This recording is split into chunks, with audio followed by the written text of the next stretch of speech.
এই জায়গায় সব বন্ধুরা মিলা একটা উদযাপন করতেছে, কারণ এক বন্ধু নতুন বাইক কিনেছে। এখন সবাই তো মহা খুশি। তারপর তারা কেক খাইতেছে। কিন্তু হঠাৎ করে এক বন্ধুর মোবাইলে একটা কল আসে। সে ফোনটা ধরেই দৌড়ে হসপিটাল চলে যায়।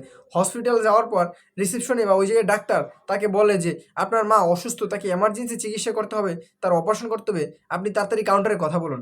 সে তার মায়ের কাছে যেয়ে মাকে এক নজর দেখে সে কান্নায় ভেঙে পড়ে। তারপর দেখেন তার বন্ধু তাকে ফোন দিতে আসে, ফোনে তার পাইতেছে না। ওইদিকে বন্ধুরা বলতেছে কি হইলে, কেক কাটতেছিলাম হঠাৎ করে ও কই গায়েব হয়ে গেল। তারপর দেখুন সে ভেঙে পড়ে, রিসেপশনে যায়, যেয়ে কথা বলে যে আমাকে আর 2টা দিন সময় দেন, আপনাদের টাকা আমি পরিশোধ করবো। তারা বলতেছে না, আপনার মায়ের অবস্থা খুবই খারাপ, খুব এমার্জেন্সি টাকা ম্যানেজ করেন, না হলে খুব সমস্যা হয়ে যাবে। এর কিছুক্ষণ পর দেখা যায় যে তার বন্ধুরা ওই জায়গায় চলে আসে, মানে তার বন্ধুরা পেমেন্টটা দিয়ে দেয়। এটা দেখার পর ছেলেটা তাকে দৌড়ে যেয়ে জড়াই ধরে।